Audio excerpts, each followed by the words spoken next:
This podcast is part of the Batman Universe Podcast Network, hosted by the BatmanUniverse.net.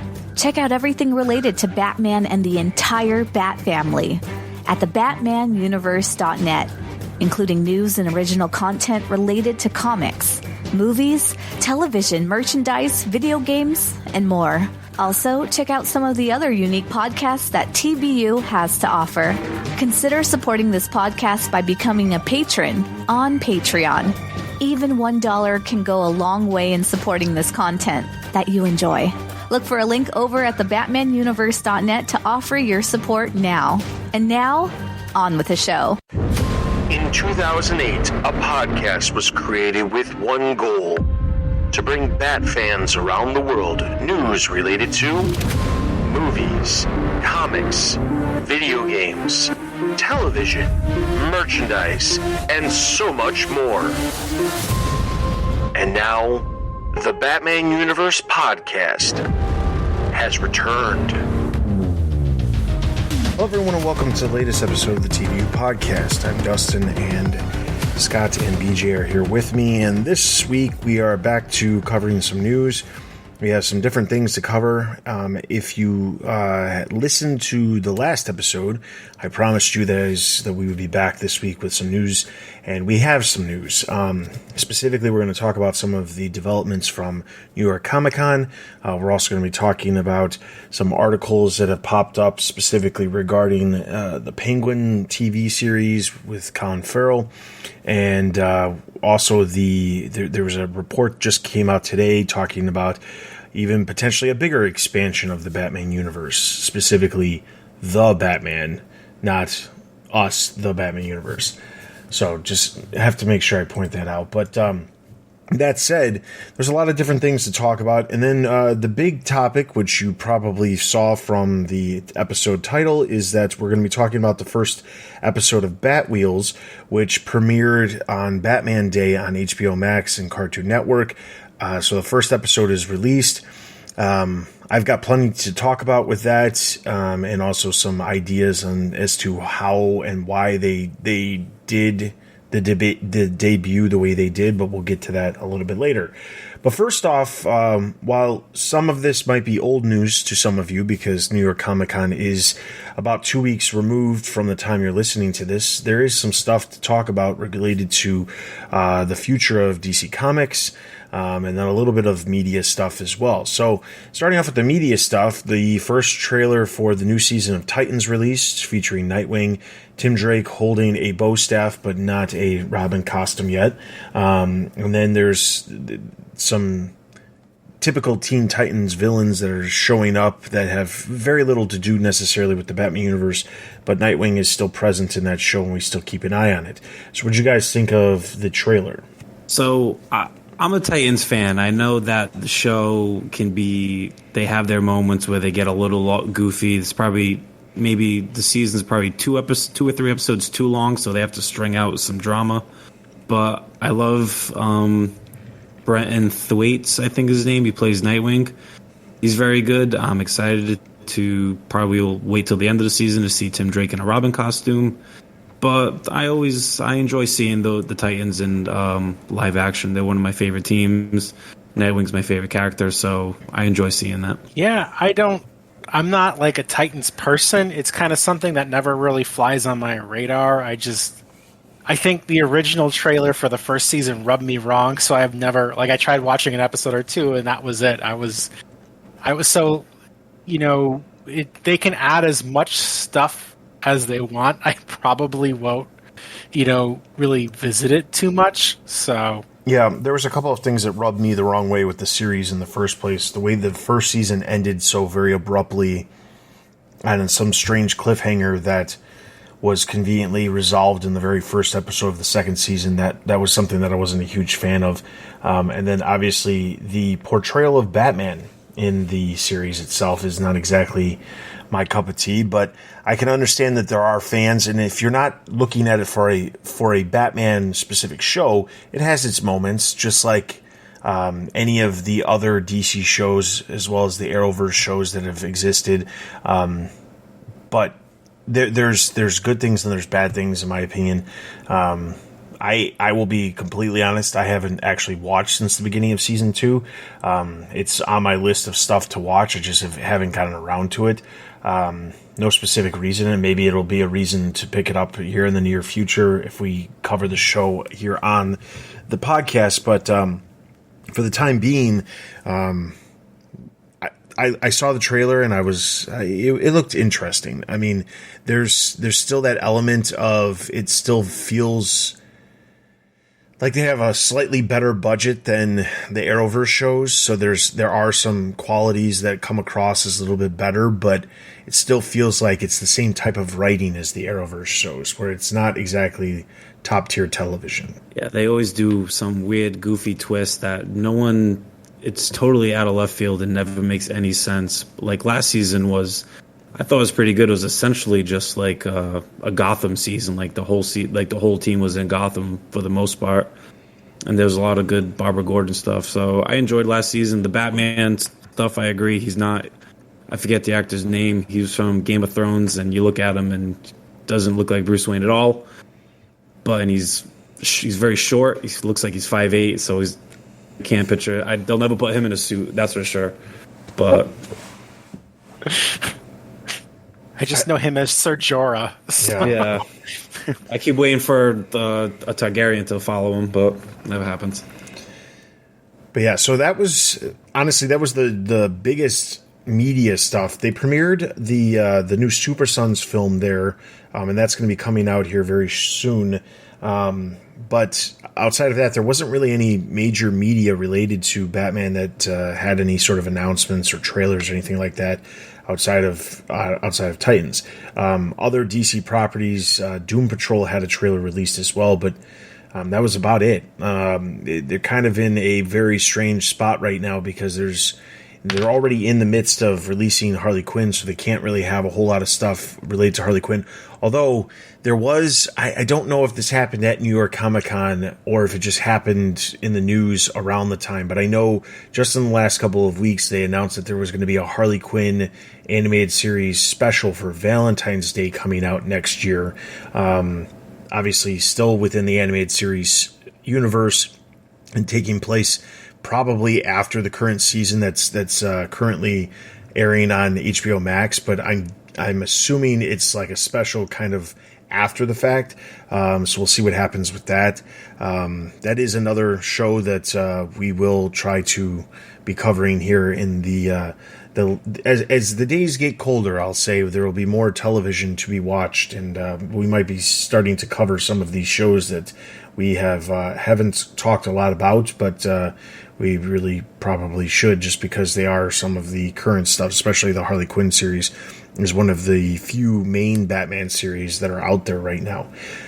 So skipping over to the comics, there was a couple of different things. A lot of it was not necessarily Batman focused, but there was some little bits and pieces related to Batman.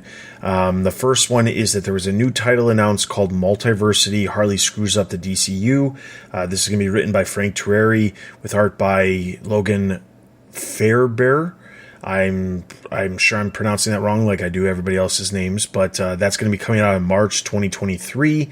The idea of the title is that Harley is back in Coney Island, which I'm sure some people are looking forward to and other people are dreading, because the Harley Quinn audience at the moment is basically split between the Amanda Conner, Jimmy Palmiotti stuff in Coney Island and liking that, and then the other side of it, which is not anything but that. So anyway, she ends up back in Coney Island, and she finds out that she has inherited a time machine. She goes back in time, and when she comes back, she finds out that the DC Universe is controlled by Starro the Conqueror, and then she basically has to figure out how to fix things, but also in the process, she manages to screw up all the origins of the DC heroes, and she has to fix everything. So, as far as this, I mean, for the website, we'll be obviously probably wrapping this up as a TBU Collected review, not covering it individual issues just because it is a mini-series. But it reminds me very similar of some of the other stuff that happened back during Palmiotti and Connor's run, and even Frank Terry, where they were doing Harley crossing over with a bunch of different DC characters, or making her character explore more of the DC universe outside of Gotham. And Coney Island was that answer to it, where she, interacted with Power Girl and she went on cosmic missions and things like that. And it seems like they're trying to further cement her as a character that can exist outside of Gotham with this new series as well. It could be fun, and I kind of... it basically, like, when they kind of gave the overview of the plot, it reminded me of like Booster Gold back in the day without like the heart, or it was just like he's trying to like undo things or whatever, and he causes this calamity, and like you get like all these references. You get one where he accidentally kills Batman and Killer Moth gets the credit and becomes this crime lord and things like that, where like it could be fun, and I imagine to be a lot goofier than like the Booster Gold ones, and like feels like it could be a good time, and I like the idea of cementing Harley further as kind of DC's Deadpool in a way, but also like they can just do these really weird, crazy ideas. Kind of reminds me, like, another thought I had was like the weirdness that is like Cosmic Ghost Rider in the Marvel universe, but I don't know. It seems like it's fun, and I'm like cautiously optimistic or like lukewarm interested. Like I might read it just because I'm expecting, just references and good humor. Yeah, I'm a little Harley'd out. Like I like the show, but I feel like everywhere you turn around, there she is. But I mean, she's a great character, and you can do so much with her, and she's so like adaptable in different stories. So I get why they're doing it. All right, another big announcement that came out. There was a Jim Lee panel where Jim Lee had a bunch of different friends of his show up to make various announcements, and one of the big announcements is that former Marvel editor-in-chief Joe Quesada is going to be coming over to DC Comics to be doing some variant covers at the very least. There's a potential that he could end up doing some more stuff down the line. They kind of left that open-ended, but he's going to be starting off his work at DC Comics doing variant covers for Batman starting in January 2023. Quesada, longtime comic readers probably will remember that he was behind a lot of different art in the 90s working at DC, but also was involved with the creation of Azrael with Denny O'Neil, with Sword of Azrael back in the 90s as well. But he had a huge role at Marvel and was there for, I think it was almost 2 full decades. And he left Marvel Comics in the last couple of years and has been doing his own thing, but I guess whatever part of his exit package has ran up, where he no longer has to worry about staying away from major players like DC Comics. So now he can, do some characters that he enjoys and has done in the past. I mean, he was editor-in-chief, I believe, right? I mean, wasn't he also partially responsible for Brand New Day? I mean, among other things, but he undid the marriage. He was the main guy, I think. Yeah. Like, I saw like the art they showed. I'm excited. It looks really good. It's nice. I do enjoy his art. It's nice to see it again. The flip side to that is like I'm not a variant cover person. Like I just buy like one issue, whatever, when I think looks the best. Or most of the time, I don't even care. I just want to read the issue. So like I'm of 2 minds. I'm excited that he's doing some Batman art, but also like, variant covers, like, well, that's cool, but like maybe down the road he can do an issue or something. I'm not going to go hunting.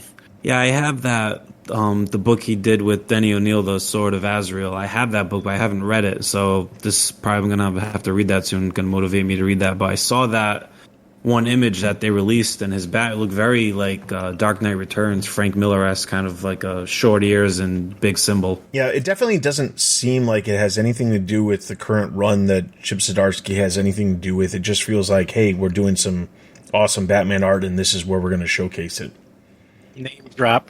Yeah, exactly. Yeah. All right, so in a shocking twist, he will redo the marriage of Batman and Catwoman. That'd be a good troll. You're not wrong. All All right, and then the last bit of Batman-related news is, as far as the comics go, is that Static Shock is actually going to be jumping to the world of Batman Beyond in a short story that's going to pop up in the Milestone 30th Anniversary special. That's going to feature a bunch of stories focusing on different Milestone characters like Icon, Rocket, and Hardware. But Static Shock, Virgil Hawkins, is going to be popping up as an older version of himself in the world of Batman Beyond in a new short story.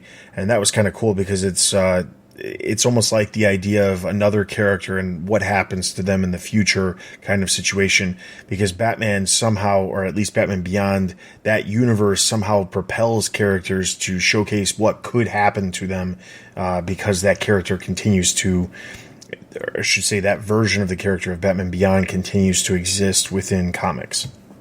I mean, it's kind of cool because, I mean, he was in the animated series, like Batman Beyond, so he showed up there. Like, that was a great, I think it was like a two-parter, but I remember that episode. That was the one that kind of tied everything back to like Justice League and, you know, Batman the animated series. It's like every kind of connected everything. But no, it's cool that they're doing that. I think that's exciting. I'm not a big like Batman Beyond reader of the comics necessarily. Kind of got burned out a few years ago, but I actually might come back for the Milestone anniversary. I keep telling myself I need to read more Milestone, so that's a good launch point. Yeah, any time they're gonna go to the future of DC, they're gonna be crossing over Terry McGinnis and Batman Beyond, and we'll see old Bruce and old cranky Bruce. But yeah, it'll be cool. I mean, I think it was a Justice League two-parter with old Static and Terry, and that was one of the favorite episodes. Batman and Green Lantern and Wonder Woman go back in time and forward, and those are two very good episodes. All right, so then that was basically it from New York Comic Con. I mean, there really wasn't that much news. New York Comic Con, I say this, New York Comic Con had lots of other stuff related to television series and other movies and a variety of other projects, animation projects. But as far as the Batman universe goes, there just wasn't as much as, I guess, a specific Batman like myself would expect or would hope for. Especially because there has been so many other projects that we know are still in the works. Not that I'm expecting anything related to the Penguin television series, or even, let's say, like Cape Crusader, which we don't know anything. We don't even know where it's going to end up at this point. But like, I'm surprised there wasn't something for Batwheels. I'm surprised there wasn't more of a, feature of maybe Harley Quinn, the animated series, because it is very popular. Or even the upcoming Gotham Knights series on CW, as horrible as we've said it looks. I'm surprised they really didn't have a whole lot of focus on that as well. So we'll see what happens, but that is what we got from New York Comic Con. So like I said, that was one of the reasons we didn't do the episode last week, because there just really wasn't that much to talk about. But there is a couple of other things to talk about related to news. The first one is that Collin Farrell has been talking about his upcoming performance in the project The Banshees of Inisherin. And he's been asked a bunch of different questions about the HBO Max project for the Penguin and when exactly it's going to happen. And he specifically said that it's going to start filming in early 2023. He said that it takes place a week after the events of the film, where Gotham City is still underwater and still still dealing with the flood that happened at the end of the film. And he says that the episode count is going to be somewhere around between 6 to 8 hours. So I would assume like about hour-long episodes and 6 to 8. I'm pretty sure they're still probably trying to wrap up the actual series on whether or not, the writing of the series and stuff. But the fact that they're at least getting to the point where they know they're going to start filming early next year, that's a good sign, because that means, hypothetically speaking, we could see it maybe at the end of next year, maybe early 2024. I mean, when you say that out loud, it sounds like it's a long ways away, but nowadays the big television series are always further out, and they do a lot of promotion leading up to it. But he specifically said that he has at least the first 3 episodes have already been written, and that he's going to be reading them in the next week. So there's a lot going on with this series, and this is going to be probably one of the big projects that we're going to be focusing on, because obviously we focused very heavily on the Batman, and this series is the continuation of that. While we don't know necessarily whether or not Batman is going to appear in the series, I would expect him not to. We know that the Penguin's going to have a big role, and I'm sure there's going to be some other DC characters, I should say more Batman characters, that will appear in the show that we should be focusing on as well. Yeah, I'm pretty excited about it. First things first, that Banshees movie is a Martin McDonagh film, and everything that guy writes and directs is amazing. And also, Barry Keoghan is in it, so you have the Joker as well as Penguin in it. But the TV series, it was nice to hear that, they're working on it, and it sounded like Collin Farrell said they're looking at 6 to 8 episodes.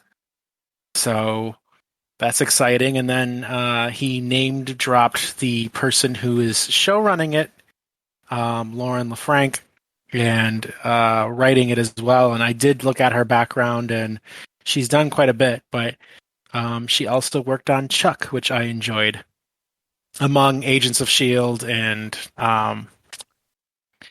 Hemlock Grove, which is a show I've been meaning to get around to, and I never have, and I probably should have a long time ago. Yeah, 6 to 8 sounds like the perfect number, because I feel like once these shows start getting into double digits, that's when it gets a little wonky. And I liked how it's a week after the big flood, and it's no prequel. I'm sure there'll be some of Oz's or Penguin's come up into the Falcone organization, but I like how right into where the events of the film led off. I'm sure we'll see a lot. I wonder if Jim Gordon will be in it. Jeffrey Wright's Jim Gordon will be in it, maybe for an episode or two. And I wouldn't be surprised if we get a Robert Pattinson Batman, at least in the finale or something like that. Stunt double. Yeah, probably. We'll see him in the shadows. Well, hopefully not. I mean, honestly, I would expect that because this series is so closely connected to what's happening, that they don't go that route. They don't do what so many other series have done, where it's nope, we are saving Batman for the big screen, we can't put him in here. There's not a huge reason to include a series that exists within the same universe. It would be different if this series was taking place prior to the Batman. Then, it's before Batman really comes in contact with Penguin. That would make sense. But the fact that this is taking place after the events, I mean, I will say there's a caveat to this, which is, of course, Collin Farrell is saying this takes place a week after the events of the Batman, but that's not to say that the entire series is going to be only focusing on the events after the film. It could be taking place, they could be doing flashbacks. There's plenty of shows that jump around in time to showcase different elements. And honestly, we didn't really see the origin of Oswald Cobblepot or the Penguin or whatever. We didn't really see that. We saw him as a lackey for Carmine Falcone, but we don't really know anything about him outside of, his ties to the mob. So there's plenty of things that they could explore that are not necessarily related to Batman, but I do feel like it would do the series a disservice if they did not have Batman at least appear, and not in the typical, hey, here he is from the backside, you don't actually see him, or, oh, he's jumping in front of the moon, or, something cheesy like we see so often when they just don't want to go full on like they should. Like Gotham. Yeah. Yeah, I don't think we'll see a big fight scene, but I could see True. Batman and Penguin have a face to face at the end, and they're just talking about something. I don't think, and maybe we'll get a little fight scene, but not anything not some major one. Just a conversation. I'll take that. Yeah, I would too. All right, so then the last bit of news we have before we get into Batwheels discussion is that there's an article that actually just popped up today while we're recording this, October 17th, over at the Hollywood Reporter, that the title of it is DC at a Turning Point. James Gunn pitches secret movie. Dwayne Johnson flexes his Superman power. And then the subtitle is, and just what is Matt Reeves secretly up to? So This is, I'll give you a spoiler warning real quick so we can talk about this. But if you have yet to see Black Adam, and I'm guessing the vast majority of our listeners have not, because the movie is coming out this coming week, and it's very unlikely that a lot of you have, but for some reason, the star of Black Adam decided to spoil us himself over on an appearance. I believe it was Jimmy Kimmel, or it was one of the late night shows. He kind of spoiled it already, but there is a sequence at the end of Black Adam that Superman shows up, and not just a Superman where you see his suit from below like you did in Shazam. Full-on Henry Cavill returns as Superman for the film. And he has been very vocal about how he wants a film where Superman and Black Adam are facing off against each other. And the one thing that I will say is I can't speak to how successful the film will or will not be. I know that the DC eggs are being currently put in Dwayne Johnson's basket, with a lot of the Justice Society characters being included in the film, and obviously the connections that the character of Black Adam has with Shazam, and the fact that we already have Shazam. There's a lot of things, a lot of moving pieces right now when it comes to this, but they're clearly really expecting this film to do very well to a degree, and that's why they were able to do what they were able to do. The fact that Henry Cavill returned to the role of Superman after basically being gone since Justice League, the Zack Snyder Justice League film, is crazy by itself, because everyone thought he was basically done. I mean, they cast Supergirl in The Flash, and Superman was supposedly not in the film at all, so there's all of that. But needless to say, there's a lot going on. The big news out of this is that there's a lot of, not turmoil is the wrong way to put it. There's a lot of change happening at DC. Currently, Walter Hamada, who has been overseeing the DC films, he's about to leave. He's literally on his way out of the company, and they have yet to find their Kevin Feige type producer to come in and kind of manage the DC franchise. And they haven't had a whole lot of luck with that, but that's not to say that they're still not moving forward with certain plans. However, you have to question some of the plans that they are doing. You've got whatever's happening with the Shazam stuff and potentially Henry Cavill.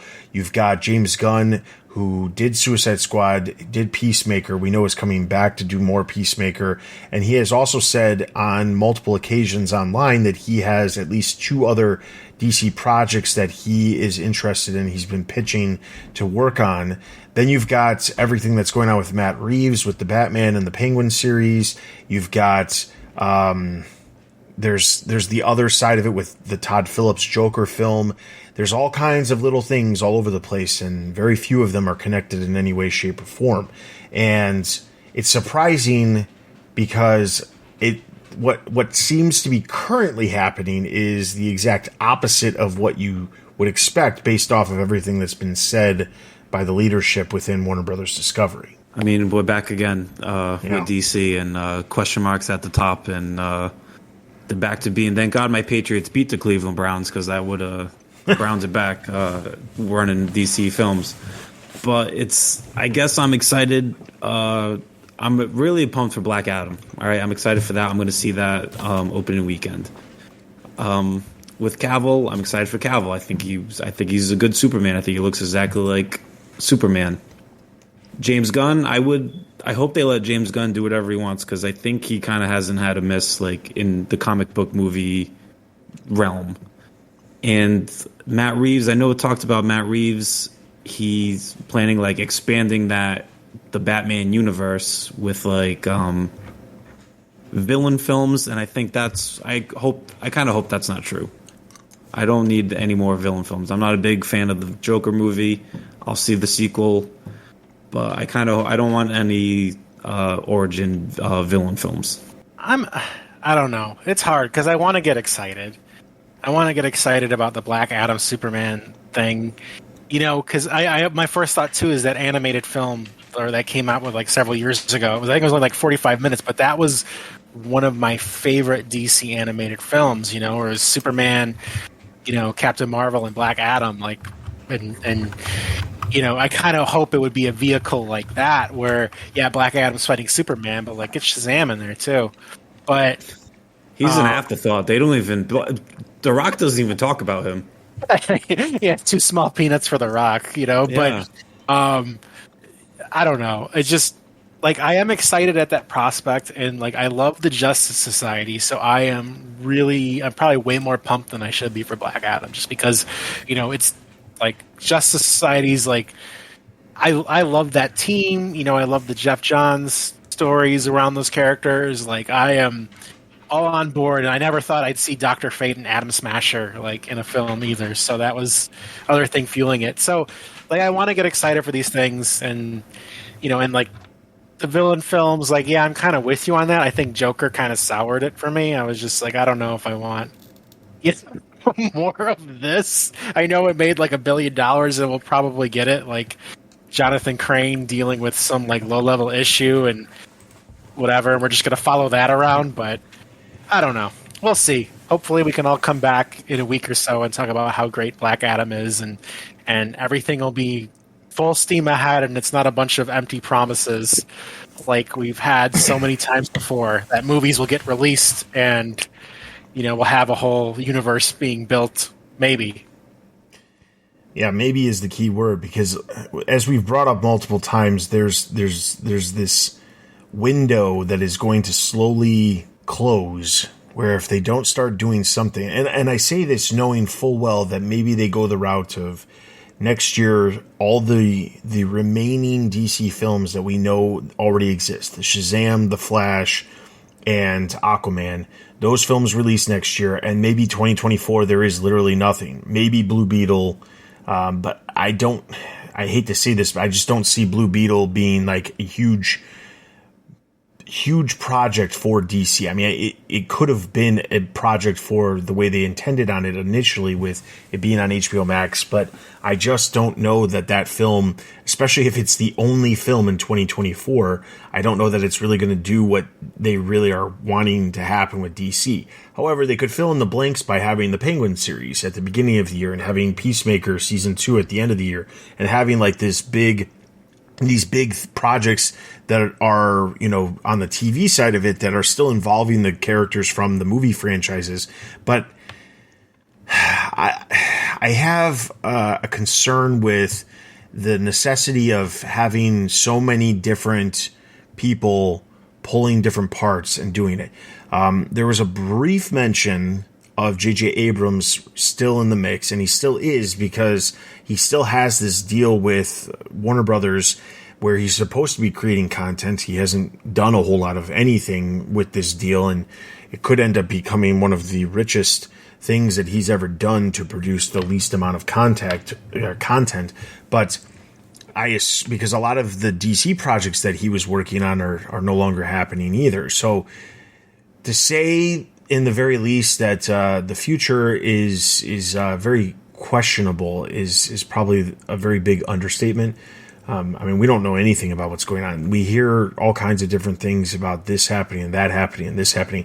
I mean, they were just talking a little bit ago about how Constantine, the Keanu Reeves film, was going to be getting a sequel, and I'm sitting here thinking, like, that comes so far out of left field. Like, what? Like, don't get me wrong. When that film came out, I actually enjoyed it at the time for what it was. And I knew nothing about Constantine at the time. For what the film was, I thought it was a good movie. But, like, that movie came out, I think, in like 2006, 2005 or something like that. Why would it need a sequel 20 years later? I just don't get it, other than to capitalize on the fact that Keanu Reeves is he's kind of like in this revitalization, section of his career where he's doing a lot of stuff that, just seemingly has been going very well for him. But I just don't understand it, quite honestly. I don't get that one. It's a Michael Uslan joint. He's bringing it back. We should invite him back to talk to him all about Constantine too. Yeah. Do a Constantine 1 commentary. Yeah. But the only other news that I remember hearing, like, even remotely related to anything else movie-wise, is that Patty Jenkins had said that, she had a third. Obviously, she was already signed on for a third Wonder Woman film, but I saw something saying that she made a comment that maybe she won't be done with just 3. Maybe she has another idea for another film after that. But the thing is, like, she was also supposed to be working on a Star Wars project, and I don't know what ended up happening with that project. I don't know if it got canceled or just delayed, but that was the whole reason why Wonder Woman 3 wasn't going to be happening right away, was because she was going to be working on a Star Wars project. So like, what we know of, there is not a whole lot happening. There just isn't. And I don't know that, I honestly believe that one of the reasons we're not seeing a lot of happening is because they're kind of dragging their heels, because they're really hoping that they're going to miraculously stumble across somebody to, herald the DC films into, the great blue yonder, and they're going to have an amazing run or something. I don't know, but maybe they're just they really are just putting all their eggs in the Dwayne Johnson basket and hoping that this film does amazing, and then they can be like, hey, we can do spin-offs, Justice Society, we can focus on maybe some of the individual characters, we can have Superman come back, we can do this, we can do that, who knows. I will say I am super hesitant about the film's success, not because I don't think it's going to be a good film. I think it actually will be a good film, and I'm planning on seeing it this weekend as well, but I don't feel like there's as much like publicity. I don't feel like there's a lot of talk about it. Like, I've heard, like, being someone who is dialed into DC, follows all kinds of things related to DC online. I've seen more for Black Panther, which is coming out literally like 3 weeks after Black Adam, than I have Black Adam. And I don't understand what the hiccup is, other than those rumors that we heard about DC not having the money to market these films, and maybe they're just not spending a bunch of money marketing this film, hoping that it's just gonna, conveniently do what maybe the Joker did, where it lives under the radar and then just blows up and makes an insane amount of money. I don't know. I've had a lot of random people that I work with, and my friends who really aren't into comic book stuff, actually go out of their way and message me or text me and ask me what Black Adam is, and I explain he's an anti-hero, he's got powers from a wizard. I kind of sound like an idiot explaining it to them, but just explaining that to them. But they're intrigued, because I think they see The Rock, they know The Rock, and they know he's a movie star. So I think I hope it does well. I hope it does too. I really do. Yeah. I got it. I don't think it'll make Marvel money, but I think in terms of DC, what they need, I think it'll give them what they're looking for. DC needs to put all their eggs in the Booster Gold, Blue Beetle time-traveling epic that we need. I don't know who plays Booster Gold, but Blue Beetle, it'll be Ted Kord and it's Billy Eichner. You're welcome.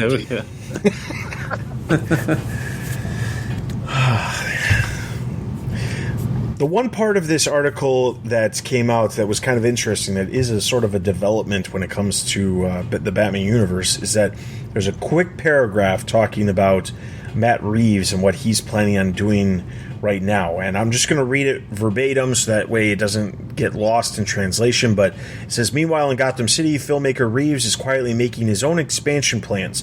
Reeves is developing a sequel to his The Batman, which grossed a respectable $770.8 million worldwide when it was released in March. Already, a series spin-off focusing on Collin Farrell's Penguin is on its way to filming next year, but Reeves is plotting more. The filmmaker is meeting with writers and directors to build out movies. Yes, movies, not just series, focused on Batman's rogues gallery, both established and more obscure, with characters ranging from the Scarecrow to Clayface to Professor Pig. All those projects are in the very early stages of gestation. So, I will say, I like the idea of exploring more. I find it to be slightly difficult to explore characters in a TV series without them appearing with, at some point with Batman before that. It's one thing if you have the character, make an appearance in the film, and it's very low-key, and then you expand on it and just completely run with the character in a series or a movie. The movie thing kind of mind boggles me, because I'm trying to figure out what could they do with a movie focusing on a villain that's set in the same universe as Batman, but not have Batman in it. I don't know. It is a weird one, just because I I feel like if you're going to introduce a bunch of villains, you probably want to do a whole bunch at once, or like more than one, and not like give them like solo movies or anything. Like, I don't know. In my head, I guess it probably doesn't jive with the Matt Reeves universe, but like I kind of want like a Killer Moth movie where it's like him trying to be a criminal, but he interacts with like, you know, penguins in there, and you have ventriloquist or Killer Croc or some other low level characters. You could do whatever you want, but I guess like I feel like you said, like they have to be in tandem with other characters. They can't just be like, oh, we're gonna do, you know, the Professor Pig movie, and what's it about? It's about a guy who grew up in a butcher's shop and he was like abused or something. He has a weird fascination with looking perfect and pigs. There you go, you know. Yeah. One thing I'm surprised that we haven't heard anything about is to do a Zoe Kravitz Catwoman movie. Like that's the movie spinoff right there. Like the end of the Batman, she goes off and does her thing. They went their separate ways. Yeah. Like there's your movie right there. She goes to Bloodhaven and she does something there. Like there's. I mean, they could do a crazy spinoff if it happened after the events of the next film, where, you know, rumors are that Matt Reeves really does want to figure out some way of including Robin in the Batman universe, and if he pulls that off and is able to do it well, the series, a TV series, could further the story of Dick Grayson, Robin becoming Nightwing, anything like that. They could further cement that and expand it in a way that they couldn't really necessarily do in a television, or I shouldn't say in a television, in a movie. They couldn't do that in a movie just because there's only so much time you can do without just doing large time jumps. So I think that would be one of the better options of something to do, especially because I really think that someone should figure out a way to do the Bat family on the screen, because that's the thing that I would love to see the most, and something that honestly hasn't really been done, or at least been done well. That's the one thing I feel like could be something that could expand, and that you could get like up and coming actors who could be these characters as part of the films, and then trail off and do a series or something like that.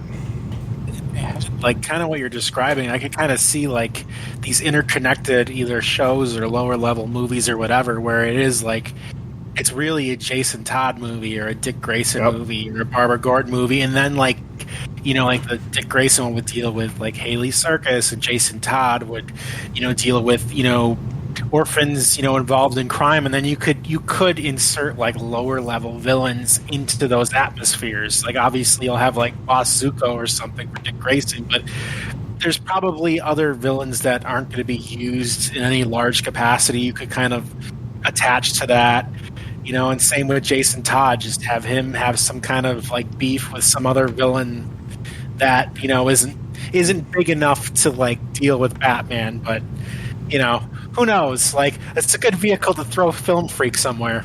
But you could do like, I could see that where you do whatever, but the narrative is really kind of the journey of these kids and why and who they are and why they're deserving of the mantle of the Bat in a way, or to be part of the Bat family. You know, do a Cassandra Cain movie or whatever, Duke Thomas. Yeah, I mean, especially if you're going the route of like doing different series, doing different films, you could expand this to basically, and this is obviously my ultimate wish, I will say this, but the idea of like the Batman universe being what the Marvel universe is doing, where they figure out ways of interconnecting the characters in series and movies and other characters' movies and things like that.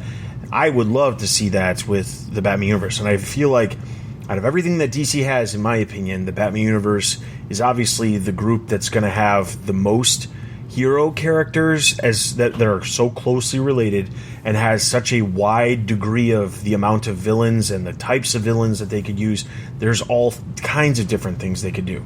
And then, you know, like further down the line, if it becomes like crazy successful, they could end up introducing some other DC characters if they really wanted to, but they wouldn't even have to do that for a long time. I mean, like Marvel Phase 1 or phase 2 or phase 3, however it was, the entire Infinity Saga that they did, that could literally be like the entire growth of the Bat family, and we wouldn't even get to like some of the newer characters from like the 90s, like Cassandra Cain and stuff like that, because there's just so much that you could do with Barbara Gordon, Dick Grayson, Tim Drake, Jason Todd is, to start with, and there's like a whole new group of characters that comes along with Stephanie Brown and Cassandra Cain and some of the other characters that pop up, and then even the newer characters like Duke Thomas and Harper Row. I mean, there's so many characters that they could do that are part of this same little area.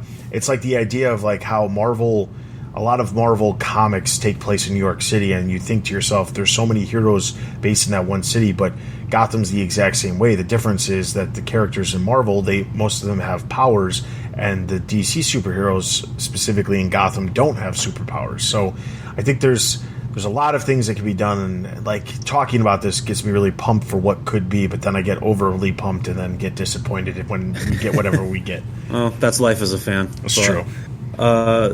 Yeah, I really hope that we get like a true proper like Dick Grayson origin, because when you watch the Batman, like Bruce Wayne, like he's drawn to the mayor's son. Like he sees him he takes a look at him at the funeral. He saves him at the funeral, at the crime scene. He kind of looks at him.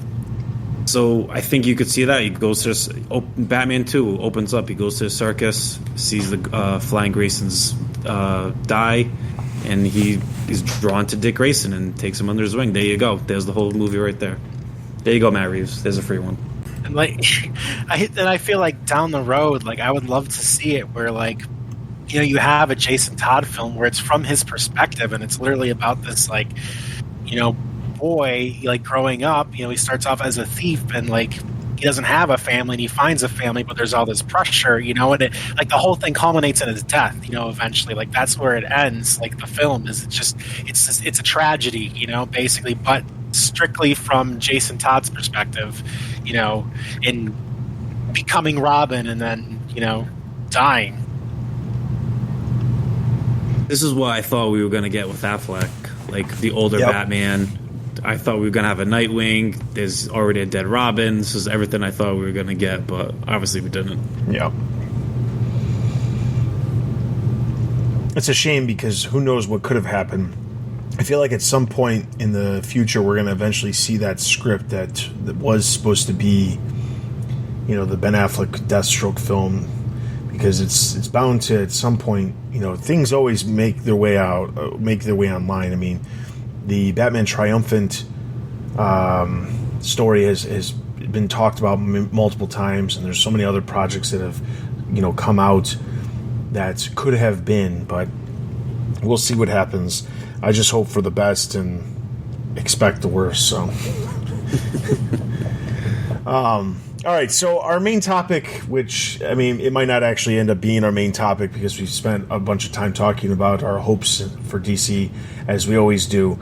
But Batwheels. Batwheels is a new animated series from Warner Brothers Animation that debuted their first episode back on Batman Day in September, and the series.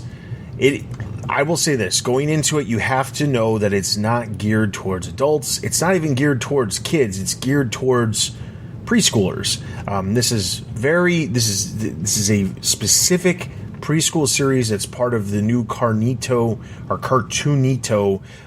block of preschool programming that Cartoon Network and HBO Max were creating well before this new regime of leadership. So we'll see how long it lasts, I guess. But the first episode premiered on September 17th. It was a special pilot that was a little bit longer than some of the other episodes will end up being. But the basic premise of the show is that the Batwheels, the vehicles, are sentient, superpowered, crime-fighting vehicles defending Gotham City alongside Batman, Robin, Batgirl, and other DC superheroes. Based off of the first episode, that it's just Batman, Robin, and Batgirl that appear. There are 5 vehicles: Bam, the Batmobile; BB, the Batgirl Cycle; Red, the Red Bird; Wing, the Batwing; and Buff, the Bat Truck, which is kind of like a monster truck with a giant tow winch on the back. Then they have been There's about 5 different characters that it seems as if they're going to be going up against a bunch, which is the villain vehicles for Mr. Freeze, Riddler, Joker, Harley Quinn, and Penguin. And basically the way it's explained is that the Bat computer somehow was able to create. The Bat computer herself is a sentient being that has the ability to do all kinds of different things that Batman tells them to. There's a sequence in the very beginning of the show where Batman tells the Bat computer to autopilot the vehicles back to the Batcave. And then basically what happens is there is some robot trying to break into the Batcave. Remember what I said about this is a preschool series. You really have to suspend reality in order to just let this show do what it's doing, because some of it is extremely questionable. But basically what ends up happening is a robot's trying to break into the Batcave. The Bat computer and this little droid creature that is working inside of the Batcave, they come up with this idea of taking a motherboard, sticking inside the Batmobile to also make the Batmobile a sentient being. And the Batmobile comes to life, essentially. Now, the weird thing about this is that all of these vehicles are now sentient. However, they are unable to communicate with any of the superheroes. For some reason, they specifically say that. Yeah. They point that out. They're you can't talk to any humans. Yeah, they say that the humans will not be able to know that you are able to talk, despite the fact that we as the viewer can see eyeballs and mouths moving and everything. But for some reason, at the end of the episode, when they're around Batman, Robin, and Batgirl, they are unable to. You don't see anything. They're just normal cars that conveniently all drove up together for some odd reason. So I mean, it's a preschool series. There's a couple of, like I said, there's a lot of weird plot holes. Why is there a robot breaking into the Batcave? I don't know. How do they know where the Batcave was? Also don't know. There's the bad guy character is actually named Bad Computer. I was getting very strong Lex Luthor vibes, but I don't think who's a giant jumbotron. Yeah. Attached to a crane truck. But we'll see what happens. I mean, there's some other characters that have already been confirmed that weren't in the original episode. Catwoman's supposed to appear. Toyman is supposed to appear. Cassandra Cain is the version of Batgirl in this. It doesn't feel like Cassandra Cain at all. It just feels, again, that someone said, hey, let's try to do a different version of Batgirl, and it's Cassandra Cain. Duke Thomas is the Robin in this. The show itself doesn't take away from the fact that it's Batgirl and Robin. It's just a character filling in the role of Batgirl and Robin. It's not necessarily the versions that we're used to, but there's nothing that's either one of these characters is bringing to this version of Robin or Batgirl that is different than the previous ones. It almost just feels like, hey, we wanted to do something different, and this is what we chose to do. The craziest thing about this is that Ethan Hawke, who recently played the bad guy in Moon Knight, is actually voicing Batman in the series. He doesn't say a lot, but he does have plenty of time to talk. There's no idea on whether or not there will be other characters as part of the Bat family that'll show up.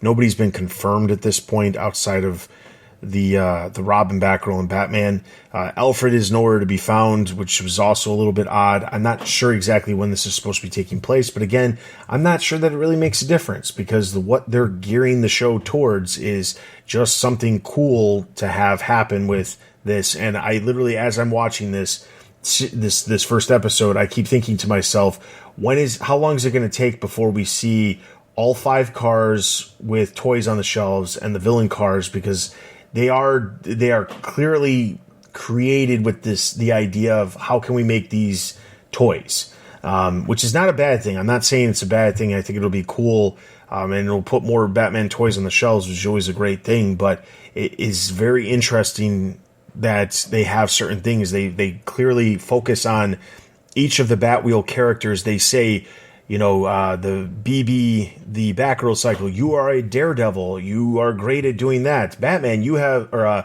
Bam, the Batmobile, you have the ability to shoot a Batarang more than 100 feet. Like, they are clearly setting up certain things that are intended to be features for a toy in the future. So, overall, I didn't think it was a bad episode. I mean, like I said, it's not geared towards me. My 5-year-old son watched it and he thought it was really good. So, I mean, like that, I mean, he's a little bit older than that audience, but I mean, if they are knocking it for or if they're making it for preschoolers and they're happen to get kindergartners at the same time, I don't think they're going to complain. So there's that element of it. The one thing that I did think was cool is there was a couple of little like Easter eggs that happened in it. They mentioned the Batusi. There was a couple of other real quick things that they talked about that I thought were kind of cool. I mean, overall, for what it is, I don't think it's a bad representation of the Batman universe. I think it's a different version of the Batman universe geared towards younger kids, but I think it works. Yeah, there was one joke I actually liked when Batman, Batgirl, and Robin are trapped in that limo driving off for however long, but I try not to think about it. But and Batgirl said that this is pretty sus, and Batman just looks right at her and goes, "I have no idea what you're talking about," or "I have no idea what that means." It was the most relatable Batman moment, like, of all time. And I liked how Mr. Freeze's, I don't know if it was his helmet, but he just had it was just a big ice cube on his head. I like that design, and this will get Scott to watch right here. Penguin's car was a big rubber duck. So there you go, Scott. You can tune Perfect. Yeah, perfect. Yeah. Although the one thing I will say about the rubber duck, this is going to be a kind of a crazy comparison, but anybody who watches the show, look at the rubber duck toy, and then go watch the Pixar short Partysaurus Rex, because the rubber duck toy in that show is almost the exact same rubber duck as what the Penguin vehicle is in this show. And I know it's way too much of a coincidence. I'm watching and I'm like, that's the same duck. I know that because my kids used to watch that short all the time, and I'm telling you, it's the exact same duck. I think the only difference is like the duck. It's like one's in a boat and one's just a duck, but they have the exact same face. It's crazy, but the show is premiering. I mean, obviously, the first episode, the pilot, is out now on HBO Max, and it debuted on Cartoon Network as well. The first episode was actually called "The Secret Origin of the Batwheels." So you can find it now on HBO Max if you're looking for it. You can also find the second episode is actually coming to Cartoon Network and will also obviously also be on HBO Max on October 27th. So just around the corner. So it's not that far away from having its second episode premiere. That's literally just about, from the time you're listening to this, is about a week away. So there's lots of it's right around the corner. And there's going to be plenty of other stuff. I'm interested to see what else they do. Originally, it was weird because the box that had the mother boxes or motherboards only had 5 motherboards, which they ended up using for the villains. And then somehow they were still able to have 4 more just laying around the Batcave to create these other 4 vehicles from the Batcave. So now there's 10, but I imagine if they can just willy-nilly throw some motherboards into any vehicle, there's probably going to be some other characters that could pop up later on if future seasons release and things like that. So we'll see what happens. I probably will keep watching just because if I've got at least one child who enjoys watching, I have no problem watching stuff with them. So we'll see what happens. We know you'll be getting those toys pretty soon. Then that's true. You're dreading how there's 10 cars. Yep, that's true. I'm just hoping that they're not going to be like insane, like $20 a pop. So, all right. So with all of that being said, that's going to wrap up this episode of the Batman Universe podcast. Hopefully, you guys enjoyed this episode. Speaking of Black Adam, I'll just put it out there now. We'll probably do Black Adam review next week because why not? So that's what you can look forward to next week for the podcast. Outside of that, be sure to check out our website for all kinds of news, original content, reviews, and other podcasts that we have related to everything related to the Batman universe, including movies, television, video games, merchandise, and comics and everything else related to the Bat fandom. In addition to that, you can find us on social media. We are on Twitter, Facebook, Instagram, Discord, YouTube. You can find all of our social links at the top of the page over at thebatmanuniverse.net. You can send us an email at tbu@thebatmanuniverse.net if you are interested in joining us and working alongside us on different projects, or if you have suggestions for future episodes as well. You can support us. There's all kinds of different ways you can support us. You can find all of those by looking for the Support TBU section on the homepage over at thebatmanuniverse.net. With all of that being said, thank you so much for listening to this episode of the Batman Universe podcast. For BJ, Scott, and myself, we will see you guys next time.